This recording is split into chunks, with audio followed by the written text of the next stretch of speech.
November 1st, 1755, Lisbon, Portugal.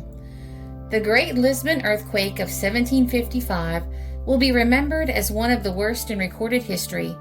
The epicenter was 320 kilometers southwest of Lisbon in the middle of the Atlantic Ocean, and most say it would have registered 8.5 to 9 on the Richter scale. This shock extended over a surface of the globe 4 times greater than that of Europe, destroying cities in Morocco and affecting the coast of Greenland, the Isle of Madeira, and the West Indies nearly 4,000 miles away. In Lisbon, it was All Saints' Day, the hour of High Mass, and all of the churches were crowded. In 1755, Lisbon was a great city, legendary for its wealth, prosperity, and sophistication. It was one of the most beautiful cities in Europe, with an estimated population of 275,000. When the earthquake arrived, it came in 3 distinct shocks. Within minutes, this great, thriving city port of Lisbon, capital of Portugal and of the vast Portuguese Empire and seat of learning in Europe, was reduced to rubble. The destruction caused by the earthquake was beyond description. Lisbon's great cathedrals, all full of worshippers, collapsed, killing thousands. Lisbon's whole quay and the marble-built pier along the Tagus disappeared into the river, burying with it hundreds of people who had sought refuge. The Reverend Charles Day penned a first-hand account of the disaster, as he was one of the fortunate survivors. Here are his words. There never was a finer morning seen than the 1st of November. The sun shone out in its full luster. The whole face of the sky was perfectly serene and clear, and not the least signal of warning of that approaching event which has made this once flourishing, opulent, and populous city a scene of the utmost horror and desolation, except only such as served to alarm, but scarcely left a moment's time to fly from the general destruction. It was on the morning of this fatal day, between the hours of 9 and 10, that I was set down in my apartment, just finishing a letter, when the papers and table I was writing on began to tremble with a gentle motion, which rather surprised me, as I could not perceive a breath of wind stirring.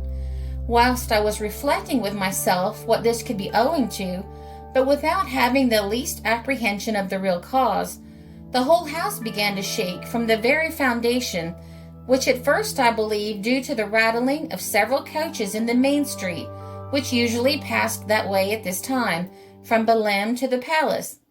But on listening more attentively, I soon understood, as I found it was owing to a strange, frightful kind of noise underground, resembling the hollow, distant rumbling of thunder.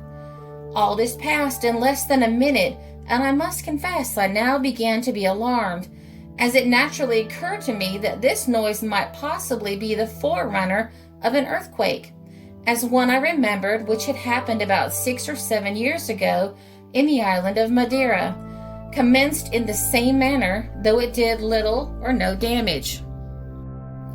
Upon this I threw down my pen and started upon my feet, remaining a moment in suspense, whether I should stay in the apartment or run into the street, as the danger in both places seemed equal, and still flattering myself that this tremor might produce no other effects than such inconsiderable ones as had been felt at Madeira. But in a moment I was roused from my dream, being instantly stunned with a most horrid crash, as if every edifice in the city had tumbled down at once. The house I was in shook with such violence that the upper stories immediately fell, and though my apartment, which was on the first floor, did not then share the same fate, yet everything was thrown out of its place in such a manner that it was with no small difficulty I kept my feet, and expected nothing less than to soon be crushed to death, as the walls continued rocking to and fro in the frightfulest manner, opening in several places, large stones falling down on every side from the cracks, and the ends of most of the rafters sticking out from the roof. To add to this terrifying scene, the sky in a moment became so gloomy that I could now distinguish no particular object. It was an Egyptian darkness indeed, such as might be felt, owing no doubt to the prodigious clouds of dust and lime raised from so violent a concussion, and as some reported, to sulphurous exhalations, but this I cannot affirm. However, it is certain I found myself almost choked for near 10 minutes. I hastened out of the house and through the narrow streets, where the buildings either were down or were continually falling, and climbed over the ruins of St. Paul's Church to get to the river's side, where I thought I might find safety. Here I found a prodigious concourse of people of both sexes, and of all ranks and conditions, among whom I observed some of the principal canons of the patriarchal church, in their purple robes, as these all go in the habits of bishops. Several priests who had run from the altars in their holy vestments in the midst of their celebrating Mass, ladies half-dressed, and some without shoes, all these whom their mutual dangers had here assembled as to a place of safety, were on their knees at prayers, with the terrors of death in their countenances, every one striking his breast and crying out incessantly, "Mercy, my God!" In the midst of our devotions, the second great shock came on, little less violent than the first, and completed the ruin of those buildings which had been already much shattered. The consternation now became so universal that the shrieks and cries of mercy could be heard distinctly from the top of St. Catherine's Hill, at a considerable distance off, whither a vast number of people had likewise retreated. At the same time, we could hear the fall of the parish church there, whereby many persons were killed on the spot and others mortally wounded. You may judge of the force of this shock when I inform you it was so violent that I could scarce keep on my knees, but it was attended with some circumstances still more dreadful than the former.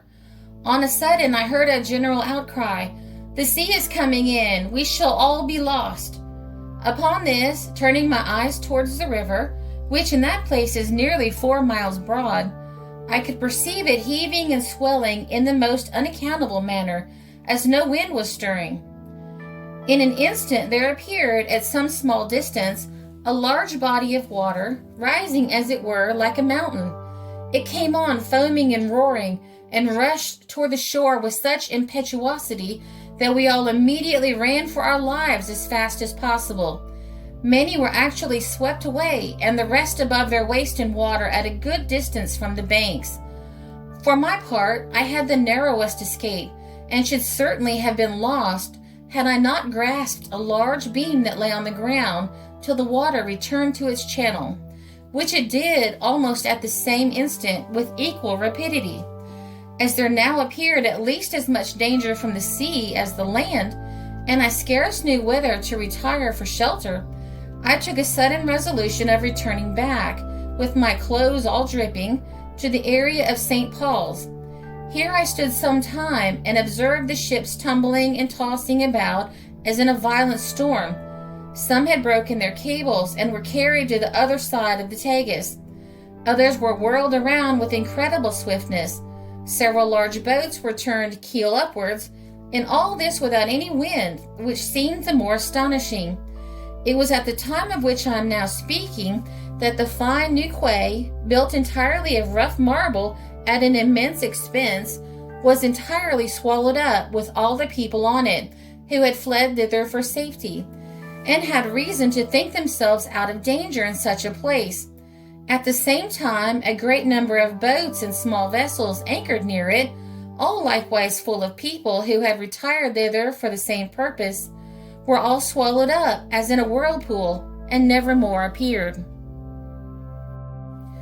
This last dreadful incident I did not see with my own eyes, as it passed 3 or 4 stones' throws from the spot where I then was, but I had the account as here given from several masters of ships, who were anchored within 200 or 300 yards of the quay, and saw the whole catastrophe. One of them in particular informed me that when the second shock came on, he could perceive the whole city waving backwards and forwards, like the sea when the wind first begins to rise, that the agitation of the earth was so great, even under the river, that it threw up his large anchor from the mooring, which swam, as he termed it, on the surface of the water. that immediately upon this extraordinary concussion, the river rose at once near 20 feet, and in a moment subsided, at which instant he saw the quay, with the whole concourse of people upon it, sink down, and at the same time every one of the boats and vessels that were near it was drawn into the cavity, which he supposed then instantly closed upon them, inasmuch as not the least sign of a wreck was ever seen afterwards. This account you may give full credit to, for as to the loss of the vessels, it is confirmed by everybody. And with regard to the quay, I went myself a few days after to convince myself of the truth, and could not find even the ruins of a place where I had taken so many agreeable walks, as this was the common rendezvous of the factory in the cool of the evening. I found it all deep water, and in some parts scarcely to be fathomed. This is the only place I could learn which was swallowed up in or about Lisbon, though I saw many large cracks and fissures in different parts, and one odd phenomenon I must not omit, which was communicated to me by a friend who has a house and wine cellars on the other side of the river, that the dwelling house being first terribly shaken, which made all the family run out, there presently fell down a vast high rock near it, that upon this the river rose and subsided in the manner already mentioned, and immediately a great number of small fissures appeared in several contiguous pieces of ground, from whence there spouted out, like a jet stream, a large quantity of fine white sand to a prodigious height. It is not to be doubted the bowels of the earth must have been excessively agitated to cause these surprising effects, but whether the shocks were owing to any sudden explosions of various minerals mixing together, or to air pent up and struggling for vent, or to a collection of subterranean waters forcing a passage, God only knows. As to the fiery eruptions then talked of, I believe they are without foundation, though it is certain I heard several complaining of strong sulphurous smells, a dizziness in their heads, a sickness in their stomachs, and difficulty of respiration, not that I felt any such symptoms myself. I had not been long in the area of St. Paul's when I felt the third shock, somewhat less violent than the two former, after which the sea rushed in again and retired with the same rapidity, and I remained up to my knees in water, though I had gotten upon a small eminence at some distance from the river, with the ruins of several intervening houses to break its force. At this time I took notice the waters retired so impetuously that some vessels were left quite dry, which rode in 7 fathoms of water. The river thus continued alternately rushing on and retiring several times together, in such sort that it was justly dreaded Lisbon would now meet the same fate which a few years before had befallen the city of Lima. And no doubt, had this place lain open to the sea, and the force of the waves not been somewhat broken by the winding of the bay, the lower parts of it at least would have been totally destroyed. The master of a vessel which arrived here just after the 1st of November assured me that he really concluded he had struck upon a rock, till he threw out the lead and could find no bottom, nor could he possibly guess at the cause, till the melancholy sight of this desolate city left him no room to doubt of it. The first 2 shocks, in fine, were so violent that several pilots were of the opinion the situation of the bar at the mouth of the Tagus was changed. Certain it is that one vessel, attempting to pass through the usual channel, foundered, and another struck on the sands, and was at first given over for lost, but at length managed to get through. There was another great shock after this, which pretty much affected the river, but I think not so violently as the preceding, though several persons assured me that as they were riding on horseback in the great road leading to Belém, one side of which lies open to the river, the waves rushed in with so much rapidity that they were obliged to gallop as fast as possible to the upper grounds for fear of being carried away. I was now in such a situation that I knew not which way to turn myself. If I remained there, I was in danger from the sea. If I retired farther from the shore, the houses threatened certain destruction. And at last I resolved to go to the Mint, which, being a low and very strong building, had received no considerable damage except in some of the apartments towards the river. The party of soldiers which is every day set there on guard had all deserted the place, and the only person that remained was the commanding officer, a nobleman's son, of about 17 or 18 years of age, whom I found standing at the gate. As there was still a continued tremor of the earth, and the place where we now stood, being within 20 or 30 feet of opposite houses, which were all tottering, appeared too dangerous, the courtyard being likewise full of water, we both retired inward to a hillock of stones and rubbish. Here I entered into conversation with him, and having expressed my admiration that one so young should have the courage to keep his post, when every one of his soldiers had deserted theirs, the answer he made was, though he were sure the earth would open and swallow him up, he scorned to think of flying from his post. In short, it was owing to the magnanimity of this young man that the mint, which at this time had upwards of 2 millions of money in it, was not robbed. And indeed I do him no more than justice in saying that I never saw anyone behave with equal serenity and composure on occasions much less dreadful than the present. Perhaps you may think that the present doleful subject here concluded, but alas, the horrors of the 1st of November are sufficient to fill a volume. As soon as it grew dark, another scene presented itself little less shocking than those already described. The whole city appeared in a blaze, which was so bright that I could easily see to read by it. It may be said without exaggeration, it was on fire at least in 100 different places at once, and thus continued burning for 6 days together without intermission or the least attempt being made to stop its progress. It went on consuming everything the earthquake had spared, and the people were so dejected and terrified that few or none had courage enough to venture down to save any part of their substance. Everyone had his eyes turned towards the flames and stood looking on with silent grief, which was only interrupted by the cries and shrieks of women and children calling on the saints and angels for succor. Whenever the earth began to tremble, which was so often this night, and indeed I may say ever since, that the tremors more or less did not cease for a quarter of an hour together.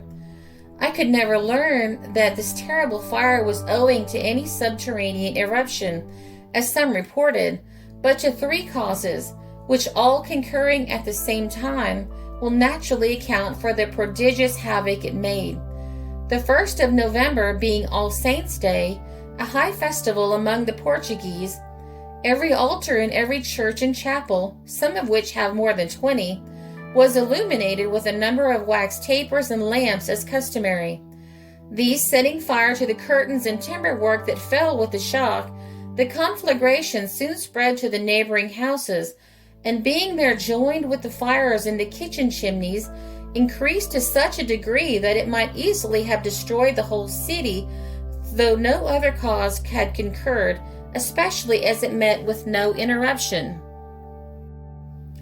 But what would appear incredible to you, were the fact less public and notorious, is that a gang of hardened villains, who had been confined and got out of prison when the wall fell at the first shock, were busily employed in setting fire to those buildings which stood some chance of escaping the general destruction. I cannot conceive what could have induced them to this hellish work, except to add to the horror and confusion that they might by this means have the better opportunity of plundering with security. But there was no necessity for taking this trouble, as they might certainly have done their business without it, since the whole city was so deserted before night that I believe not a soul remained in it except those execrable villains and others of the same stamp. It is possible some among them might have had other motives besides robbing, as one in particular being apprehended, they say he was a Moor condemned to the galleys, confessed at the gallows that he had set fire to the king's palace with his own hand, at the same time glorying in the action and declaring with his last breath that he hoped to have burnt all the royal family. It is likewise generally believed that Mr. Bristow's house, which was an exceedingly strong edifice, built on vast stone arches, and had stood the shocks without any great damage, further than what I've mentioned, was consumed in the same manner. The fire, in short, by some means or other, may be said to have destroyed the whole city, at least everything that was grand or valuable in it. With regard to the buildings, it was observed that the solidest in general fell the first. Every parish church, convent, nunnery, palace, and public edifice, with an infinite number of private houses, were either thrown down or so miserably shattered that it was rendered dangerous to pass by them.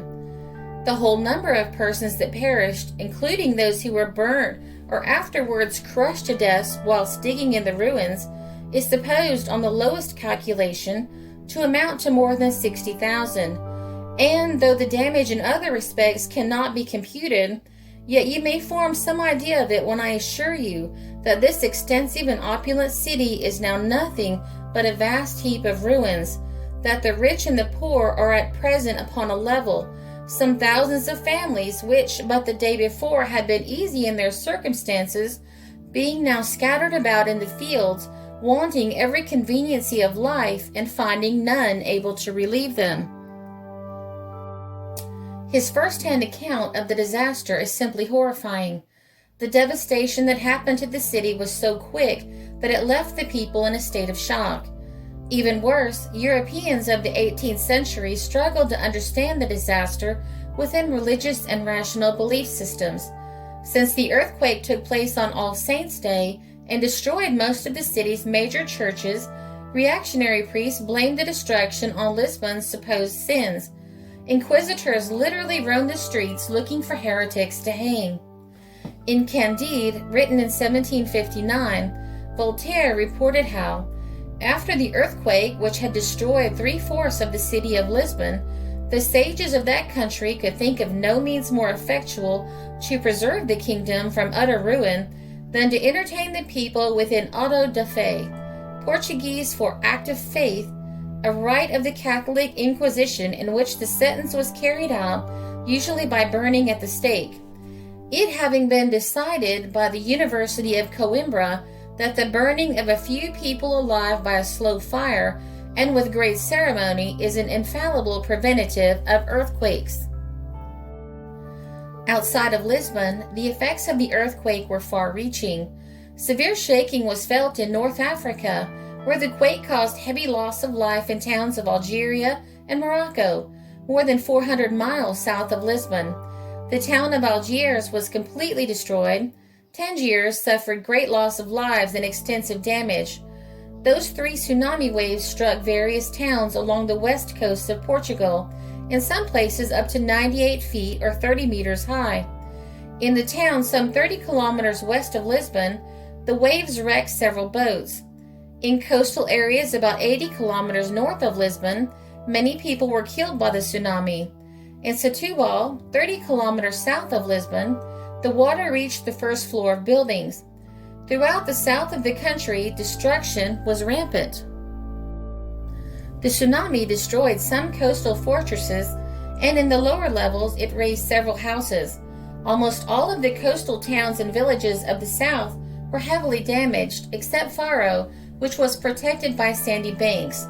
For the coastal regions, the destructive effects of the tsunami were more disastrous than those of the earthquake. The cities of Coimbra, Oporto, and Braga suffered fearfully, and St. Urbis was wholly overturned. In Spain, a large part of Malaga was laid in ruins. One half of Fez, away across the Mediterranean in Morocco, was destroyed, and more than 15,000 Arabs perished there. The island of Madeira was terribly shaken, and 2,000 houses in the island of Mytilene were overthrown. Shaking was felt in France, Switzerland, and northern Italy too. It has been estimated that this awful earthquake extended over 5,000 miles. Even the granite hills of Scotland trembled from the shocks. Even to this day, tourists to the Portuguese city may see signs of the dreadful affair of several centuries ago. A week after the earthquake, over 90% of buildings in Lisbon had either been collapsed by the earthquake, flooded by the tsunami, or burnt by the fires. The Royal Library, which housed more than 70,000 volumes, was also destroyed. The Prime Minister at the time proved to be an adept leader in the face of disaster. When asked what to do immediately after the quake, he replied, "Bury the dead and heal the living." He overruled the church and prevented an outbreak of disease by loading the dead onto ships and burning them out at sea. The rebuilding of Lisbon was rapid. In just over a month, the chief engineer had provided 5 plans for the rebuilding of the city. The Prime Minister selected the plan used to rebuild. He replaced the narrow streets of the medieval district with the straight avenues and grand plazas present today. The reconstructed buildings included one of the earliest examples of earthquake proofing. They based it on the concept of, "It shakes but it doesn't fall down." The buildings were constructed from stone but built around a wooden structure which proved flexible during an earthquake. They tested it by simulating an earthquake. They marched the army up and down the streets to recreate the shaking. More than 60,000 people died in the disaster, and it still ranks as one of the worst natural disasters in history.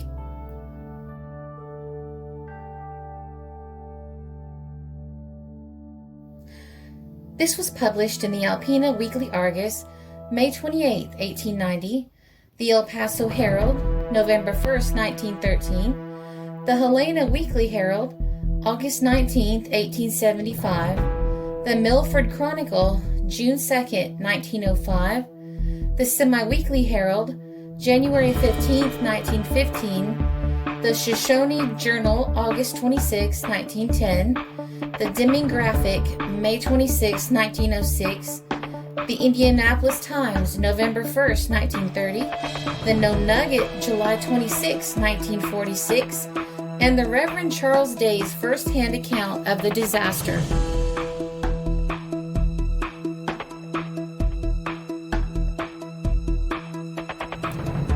This is a Country Road production because history is fascinating.